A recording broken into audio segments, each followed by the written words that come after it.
All right. I want it on the record that I apologize for nothing. I don't. Here's the reason why I used Nightmare in the title of that last video that I got absolutely blasted for. I got blasted in the comment section, and this is the video where I respond to the comments, or as many as I can, about why I used Nightmare in the video, in the title of that video. But we'll get to that in just a second. I'm not even sure if I should introduce the channel or ask you to like and subscribe, because I'm doing this as like a defense video almost. Like, hey, stop hating, guys. Jeez. But this is the Big Time Team Rivalry Show. Thank you so much for hanging out. Thank you for 1,949 subscribers. If for some ungodly reason you find yourself enjoying this content, please consider liking and subscribing. We're desperate. All right, so anyway, yeah, I put out a video yesterday called Michigan's 2026 Defensive Recruiting Struggles Continue. And you'll see struggles, but over here on the top right, you'll see that a past title was Michigan 2026 Defensive Recruiting Nightmare Continues. All right, now here's the reason why I used Nightmare. I have a good reason for using it, and I have a bad reason for using it. And the bad reason isn't as bad as you would think, because our entire channel is basically built on clickbait. I am not ashamed to admit that. We intend on being funny, not smart, because that basically explains who we are as people. And that's why we started this channel. So the vidIQ, I use this plugin called vidIQ, and vidIQ shows you what wordings you should use to spark the most interest, if you will. And what it doesn't tell you is how much hate that interest is actually going to be. You're not necessarily sparking actual interest. You're sparking interest, but that interest might actually be hate. And yeah, so that's why I use Nightmares, because it said that I got a better SEO score because of it. And so I'm like, okay, yeah, sure, let's use Nightmare. And people take issue with that. Excuse me. People take issue with a lot of the titles that I end up using. Although the Buckeyes in Shambles title, or Buckeyes, freak out or something like that, I'm not going to apologize for that one. And I'm definitely not going to stop saying that, because that's freaking hilarious. And the reaction to those headlines, also hilarious. But I wanted to get into some of your comments because you deserve to be heard. And I will hear you. So here it is. Bushcraft, Ohio, 7320. As a 38-year UM diehard, we all know UM does not put a high value on linebacker. UM and linebackers like the NFL and running back. Ain't that the truth? Very easy for these teams to outbid Michigan on linebackers. Plus, it's never over until signing day. They will pursue these guys. If Hyder does choose, Savion Hyder does choose Michigan, we move up at least 5 spots. It is entirely possible that with the addition of Savion Hyder, Michigan moves up pretty significantly. In my humble opinion, I think they move up at least over Ohio State, which would just be incredible. But yeah, I mean, Michigan and linebacker, this was the point I was trying to make in that last video, was that Michigan and linebacker recruiting have not necessarily gone very well in recent times, and especially this particular season seems to be a little bit difficult. Now, it's not like we have nothing coming in on the defensive side of the ball, which seems to be kind of the thing that a lot of comments here are picking up on, or are missing the point on, is that I never said that Michigan doesn't have a bad, or Michigan has a bad class. I never said that Michigan has a bad defensive class coming in. It was literally specifically just linebacker. Michigan seems to be struggling just a little bit. That's it. Meek 911. I was gonna say MEAK. Meek 911. I have some news for you. All teams miss out on recruits. What? Huh? I can't even. How dare you, sir? No, you're right. You're right. In fact, Ohio State just got shoved into a locker by, was it Ole Miss was the player that they were after that ended up going there, I think it was. So, yeah, no, he's right. It's crazy. It's rather shocking. Even some teams like Michigan miss out on recruits. It's wild stuff. It's just wild. Desh Cantor, always a pleasant person in the chat, in the comment section. Appreciate seeing his comments.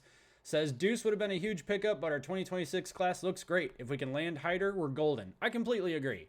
Although Kerry Carson here says he's going to Tennessee. Oh, wait, did he call you? Okay, all right, that's funny. I don't know that he's going to Tennessee. I think pretty much everybody has him going to Michigan at this point. So hopefully he goes to Michigan. I feel good about Michigan's chances here. So, but I mean, I agree. The 2026 class does look great. Jeffrey Wicks, 3632. Tony Alford needs to land Savion Hyder, or there should be questions on his recruiting ability. Michigan led for both Hyder and Osborne, and there is a possibility on missing out of both of them, which for an offense that revolves around the running game is totally unacceptable. I agree. I agree for the most part. I think that it's possible that a lot of recruits are starting to wait and see what's going on with Michigan's offense under Chip Lindsey, because Chip Lindsey does bring in more of a 50-50 kind of thing. He does have some spread elements to his passing game. And so I wonder if maybe some recruits are looking at that. Now, I could be way off on that. I could be wrong on what the recruits are looking for. It could be just an NIL issue. I mean, Michigan did drop $10 million on Bryce Underwood. So did they have the money to drop on a running back? It's going to kind of turn into the NFL in that way, which, I mean, we're moving towards the NFL with college football. The Super League is coming. It's not a matter of if, it's a matter of when, in my opinion. And you can already see that type of thing happening with things like salary caps and NIL having to go towards certain players over other ones. Michigan wanted to prioritize getting Bryce Underwood. Does that mean there wasn't enough money for a Savion Hyder? We don't know, and I'm not saying that's the case, and I'm not saying that if Hyder does go to Tennessee, for instance, that was why, that the NIL money wasn't there. It could be for any reason. I mean, they're human beings. What if he just likes orange more than blue? I mean, a lot of people get upset with coaches and recruiters and stuff like that saying, how could you miss out on this player? Well, the kids are humans too. I mean, they're allowed to make their own decisions. I mean, it could very well be that the kid said he just likes Knoxville more than Ann Arbor. I mean, I don't know why. Possibly less snow. More ice, though, from what I understand. But, I mean, it's the same reason why, an in-state kid maybe goes to Michigan over Michigan State. He just likes the school better, even though Michigan State offered him more NIL money, which there's no universe in which that scenario occurs, but, it is what it is. Tim L. 1997. Defensive struggles continue on the recruiting trail? Ah! I feel like we got a real solid class on the defensive side of the ball. You're right. I just meant linebackers. I apologize for not being more specific. If we miss on a few kids, we can always circle around and navigate a couple from the transfer portal. It's nothing to worry about or even make a video about. I mean, that was the news. What do you want me to do? Just sit on my hands? I'm commentating on the news. I mean, the days of missing out on a few TPP kids no longer really matters. You will fill those spots with top-notch transfers. Yeah, you're not wrong. I mean, just because they miss out on these players doesn't mean that Michigan is in a world of hurt here. I mean, there are plenty of opportunities to flip those commitments. There are other players that they could go after. They could absolutely pick up some folks in the transfer portal. You never know. I mean, there could be kids that they end up realizing are a better fit than these particular players, and then they bring them in through the transfer portal next year. I mean, what's a good group of 5 school that usually does pretty well on defense? This isn't a good example, but like Western Michigan actually had a really good defensive line for a little while. They put a couple of players in the NFL if I'm not mistaken. And the defensive line coach, I can't remember his name, but he's at Michigan now, and I wish I could remember his name off the top of my head. But they had some good defensive linemen, and so there could be a situation like that where you end up with, a group of 5 school that has a good defense, some good linebackers, and Michigan says, hey, if they're jumping in the portal, we might as well go after them. And sometimes those kids do jump in the portal to see what kind of opportunities are out there. So there's definitely there's a chance for sure. But I made a video about it because it was the news. So sorry, not sorry. Otis John Jr., how's it going, Otis? Relax. If Michigan can flip Bryce Underwood, I'm assuming they want another player. They'll go after them as well. I agree. I do. And I am relaxed. I'm a very relaxed person as I drink my pre-workout here, which has 270 some odd milligrams of caffeine. It's a great thing to have at 7:45 in the evening. Joe Blue, 1977. 2024 as the best worst season is spot on. I think they figure out the O-line this year. Please. I think that the O-line is going to surprise people. I have a good feeling about it. I think that the worst thing about them is that they need to gel. And if that's the worst thing about them, then I think they're in good shape. I think that they can rebound from what happened last year. They lost some players last year. There was a little bit of confusion and all that. Coaching issues and stuff like that too. Kirk Campbell didn't work out as OC. I feel good about where the offensive line is going to be this year. December is a while away, just saying, from Lil Flit 13461. It is, and there's definitely the potential of transfers. There's definitely the potential for losing commitments, or commitment flips is what I meant to say. So, yeah, you're right. Snow Dolphin, not panicking. The transfer portal is more relevant, and Michigan has done very well here.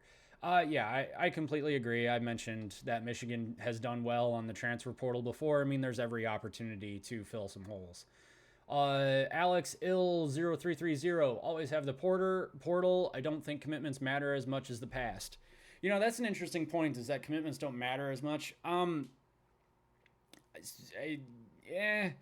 I agree to a point. I think that you still want to build your foundation, the foundation of your team on the consistency of new talent, of development, rather than, like mercenary players, if you will. But that being said, look at the NFL. The NFL is built, you build teams by just basically filling holes. You have your draft class come in, but your draft class, maybe you draft 10 guys, it's not 10 guys. I can't remember how many rounds there are. I feel like an idiot right now, but whatever. You draft a certain amount of players, maybe half of them don't work out. The other half actually turn out to be rather good. And maybe of that half that are good, a couple of them end up being, consistent players who are starting and all that, Then where do you get the players? You get the players through the free agency, or, all sorts of different ways. So, college football is kind of heading in that direction where you got your recruits, and maybe you're bringing in a bigger recruiting class than an NFL team would be a draft class. And so theoretically you've got more players, and more of them could work out, more of them could not work out. And so then you have to go to the transfer portal to kind of fill in those holes. Maybe we get to a point where the transfer portal is filling in as many holes as are being left by players who were former recruits and just didn't work out. I feel like that's where we're going. I feel like, if that's what happens with Michigan, then that's just, it is what it is. And that's how they grab some linebackers and get over these lost commitments. Oh, let's see. Scott D, 1903. Gonna be hard to get top D-line talent for a year or two, considering it's already looking incredibly deep. Linebacker is less of a concern than DB, in my opinion. Yeah, I guess I can't speak to whether or not linebacker is less of a concern than DB. It kind of looks to me like we've got a pretty solid DB class coming in. We've got, I believe, a good corner and then a couple of safeties coming in this new class. So, yeah, But in terms of top-line D-line talent, there's something to be said for if you've got stars on the defensive line right now, then other recruits look at that and go, well, I'm not going to be starting for 10 years, so I might as well just go somewhere else. I might as well go somewhere else with a worse defense, like Ohio State or Michigan State. I'm going to get roasted for that one in the comments. If Ohio State fans even last this long to the video, 14 and a half minutes, I doubt it. They don't really have a very good attention span. Ann Arbor 94 says, recruiting nightmare? Isn't this the class with Carter Meadows and all those defensive linemen? Yeah, I was talking about linebackers. Aren't there some 4-star defensive backs in the class as well? Yes, there are. Not even the Joe B 317. Not even in the top 10. Are you blind? What are you? What is Joe talking about? I mean, why? There's no reason to be rude to this guy. Like, he's right. It's not a recruiting nightmare. I used nightmare in the video because it was good for the SEO. All right, I'm sorry. I won't do it again. I promise. But I mean, no, it doesn't matter that they're not in the top 10. Michigan literally won a national championship with classes that averaged in the top 15. Who cares? Who cares? Christopher Shasky, 933, I think. What the hell is this guy talking about? We got a great class. You're right. You're right. I'm sorry. I'm sorry for pointing out just a couple of missed recruits. It's my bad, guys. I feel terrible. James Brown, 181. This is the last one. Who the hell cares about offseason championship? Be for real, bro. Damn, they still were in the running. What? Be for real. Well, you spelled damn wrong. And you need some commas in there. I don't really know what you're talking about. All right, I'm sorry. Actually, I will take two more comments here, because these two are the ones that I saw and really knew that I'd done messed up, Ron. TK Rizzle, I don't know, says, how can you say you were happy for Ryan Day winning the championship? Who cares how their fans treated him? He knew how they were when he took the job. You may have lost me with this take. Really? That's the take that lost you? I've had a million awful takes on this channel, and that's the one you don't like, is because I just happen to say that as a human being, I'm happy for Ryan Day winning the championship. Who cares? I mean, Ryan Day was bound to win a national championship at some point. It's just kind of great that it happened in a season where Michigan also upset them. That's amazing. I mean, their national championship will forever be tainted by that loss to Michigan. And honestly, I just, I feel I have a soft spot in my heart for people who have been very publicly hated upon, and then they come back and they do something great, and that's just kind of a cool story. If I lost you with that take, peace out, bro. Like, if I lost you with that take, then I'm just going to assume that was the first video you've ever seen on our channel, because I've had some incredibly awful takes on this show. Not as bad as anything that Garrison at Ohio State, the voice of college football, has ever said, but certainly some doozies, that's for sure. Buckeye fan 5455 says, why would Ohio State fans be in shambles? It was a joke. We just won the national championship and was voted by Athens, Bleacher Report, ESPN, you spelt etc. You spelt the acronym to etc. wrong, or the abbreviation to etc. wrong, as the number 1 or 2 team of the past 25 years. Well, which were you, number 1 or 2? Michigan wasn't in the top 10 in any. Okay. Always funny when a less than program think they compare. I think you're missing an S. Thinks they compare. But, yeah, it was a joke. So, it was a joke. Whatever. I'm going to go ahead and just move on past that. Actually, he's a less than program. This is Christopher Shasky. You haven't beaten us the last 4 times we played, and it will be 5 after this November. Heck yeah. Yeah, okay, all right. So, congratulations. You just won the national championship, and you were voted by Athens, Bleacher Report, ESPN, etc. as the number 1 or 2 team of the past 25 years. Great.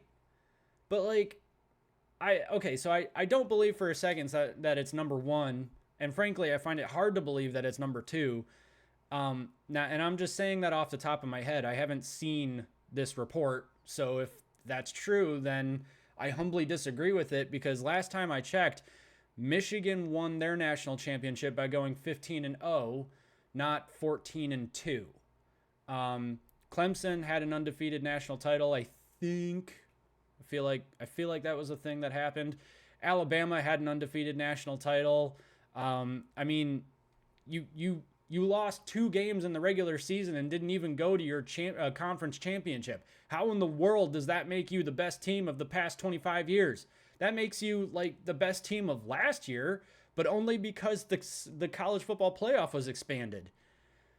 Ay, ay, ay. And I can't believe I have to do this as a Michigan fan because, like, as a Michigan fan, I shouldn't defend Ohio State in any way. Okay? But for me, it's like they had a great playoff. They played objectively, they played very well. They came out, destroyed everybody. It was awesome. Congratulations for them. I can get over that. I really can because I don't care. I just simply don't care. But to say that a team that went 10-2 in the regular season is the number 1 or 2 team of the past 25 years is to just admit that the regular season doesn't mean anything anymore. It doesn't mean as much as it used to before the college football playoff got expanded. You have cheapened the regular season. It is what it is. Let me know your thoughts in the comments section. Is Ohio State the greatest national title winning team of the past 25 years? People are talking. Not necessarily smart people, but some people are talking. Anyway, let me know your thoughts in the comments section. Don't forget to like, comment, and subscribe. Feel free to roast me too. I don't care. It's nothing I haven't already complained to my therapist about. So go ahead, give it to me. I like it. Don't forget to join us Wednesday nights at 8:30. We go live every Wednesday night at 8:30. Other than that, we will catch you in the next video.